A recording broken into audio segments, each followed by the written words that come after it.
Assalamualaikum warahmatullahi wabarakatuh, saudara-saudara penyintas ambeien. Kali ini kita akan menyimak testimoni dari Mbak Mary. Mbak Mary ini dari Tangerang. Tangerang itu Banten berarti ya, Provinsi Banten. Mbak Mary ini punya pengalaman yang menurut saya beda dari yang lain. Kenapa? Karena beliau ini operasinya 2 kali. Yang satu pila, yang satunya radiofrekuensi. Wah, keren ini. Jadi yang benjolan satu itu dipila, benjolan satunya radiofrekuensi. Seperti apa pengalamannya? Mari kita simak dan silahkan nanti kalau pengen bertanya-tanya langsung komen di bawah ya. Oke, kita ikuti penuturan dari Mbak Mary. Dan sebelumnya saya ucapkan terima kasih Mbak Mary mau bersedia bertukar pengalaman dengan teman-teman kita semua. Semoga ini menjadi jariah. Oke, mari kita simak. Halo, Assalamualaikum warahmatullahi wabarakatuh. Saya Mary dari Tangerang. Di sini saya akan menceritakan pengalaman saya setelah berjuang melawan ambeien. Saya mungkin di sini agak beda ya cerita dari yang lainnya. Soalnya saya di sini 2 kali tindakan. Tindakan yang pertama itu pila. Benjolan saya ada 2.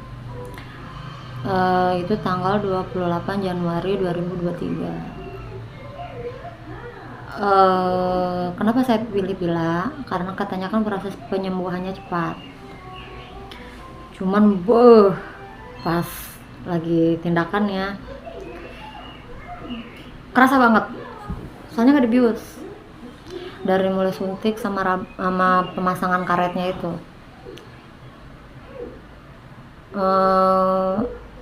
Rencananya kan 2 minggu setelahnya saya mau lanjut ke yang benjolan yang satunya lagi, tapi nggak jadi. Itu waktu itu saya karetnya lepas itu 1 hari setelahnya, jadi besoknya BAB saya udah lepas karetnya. Cuman kerasa perihnya itu, kerasa perih setelah BAB nya itu pas ke-7 harinya kalau nggak salah. Nah di situ saya rencananya kan emang mau 2 minggu setelahnya mau lanjut ke yang kedua. Cuman ternyata luka saya belum sembuh gitu, luka dari si copotan si ambeien ini, si benjolannya ini. Saya ya udah ada 2 Januari, Februari, Maret ya, ada 2 bulan setelahnya saya mutusin untuk pindah ke radiofrekuensi. Kenapa? Karena saya nggak sembuh dari yang pila itu. Jadi memang benar kalau pila itu harus kalau kita pengobatan kayak gitu tuh harus jaga yang namanya pola makan. Pola makan itu harus benar-benar dijaga, jangan sampai BAB-nya keras. Sebenarnya saya juga udah cukup ngejaga, saya selama berbulan-bulan gitu makan sayur bayam bening aja pakai tahu gitu aja. Tapi nggak tahu kenapa itu bisa keras lagi kayak gitu. Nah waktu itu sempat sembelit, luka anusnya. Nah dari situ nggak sembuh, masih kerasa sakit aja. Akhirnya kan saya udah pesimis ya, saya nggak sembuh. Ya udah saya mutusin untuk radiofrekuensi. Nah yang benjolan satunya radiofrekuensi itu benar-benar nyaman banget pas tindakannya, karena dibius ya, jadi kita benar-benar nggak ngerasain apa-apa. Setelah dibius pun nggak kerasa apa-apa. Setelah obat biusnya hilang pun nggak kerasa apa-apa, kayak ganjal aja dikit gitu, karena kan di dalam anusnya itu dikasihkan kasa. Nggak tahu ya itu tujuannya apa maksudnya buat ngeganjel gitu biar nggak ada pendarahan atau gimana, saya juga nggak ngerti. Cuman itu kan kasa lepas setelah besoknya BAB. Saya minum pencahar malamnya tuh, tapi pencaharnya itu nggak gimana ya, nggak ya tetap BAB, cuman nggak full gitu loh, jadi kayak cuma sedikit keluarnya.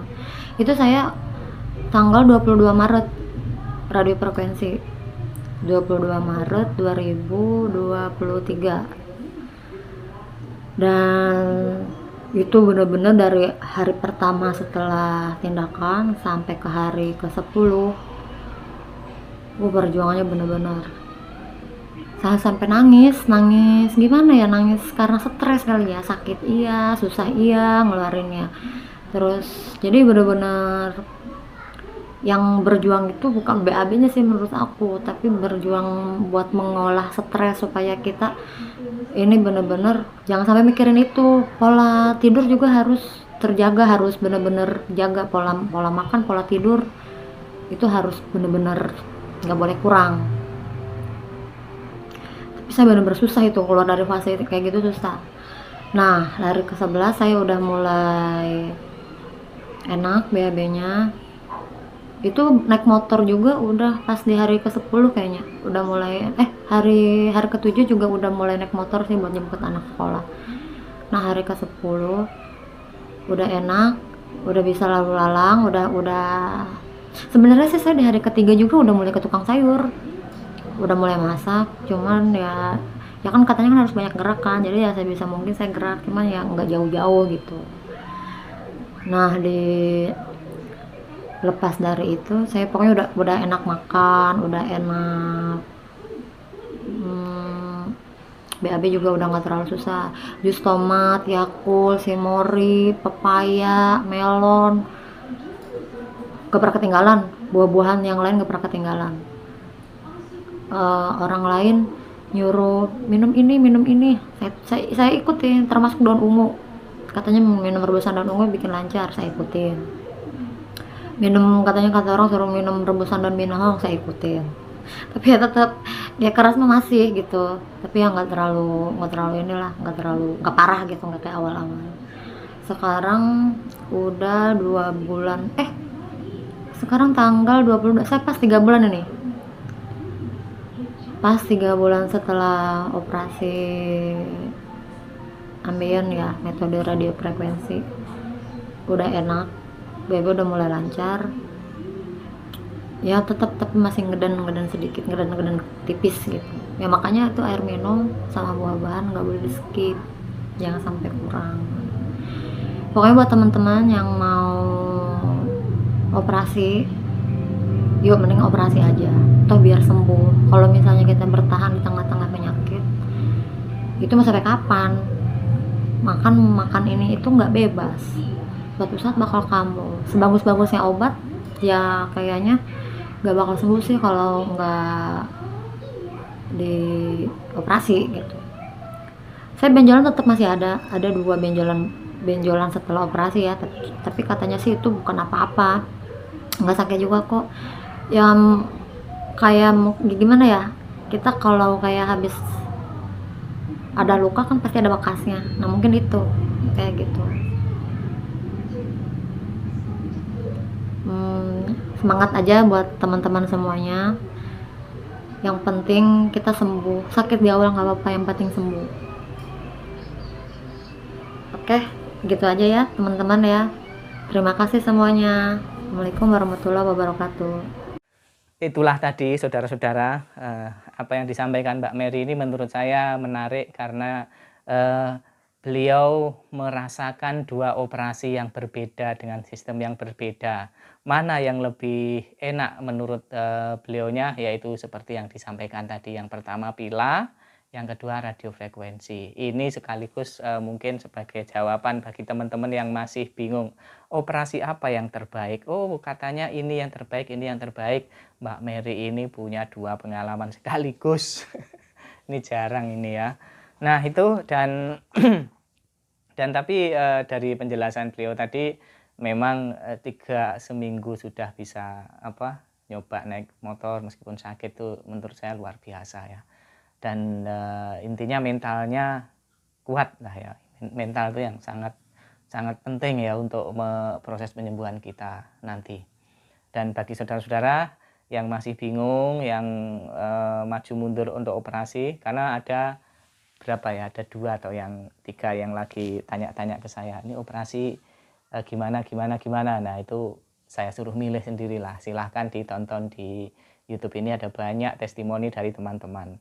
Karena si abang yang satunya itu punya cerita, katanya dulu ada orang begini, katanya begini, itu yang masih dipercaya. Sehingga yang operasi sembuh banyak kayak begini itu kayak nggak dipercaya mungkin. Ya, kadang-kadang orang itu memang lebih mendengar suara katanya yang tidak jelas daripada mendengar testimoni dari orang-orang yang sudah nyata-nyata operasi dan sembuh. Tapi saya kembalikan kepada saudara-saudara, mau operasi semoga lekas sembuh, kalau tidak operasi ya semoga tetap lekas sembuh ya. Itu adalah pilihan. Kalau kami yang sudah operasi dan yang sudah sembuh, insya Allah kalau ditanya, gimana bang sarannya? Dalam hati kecil kita operasi.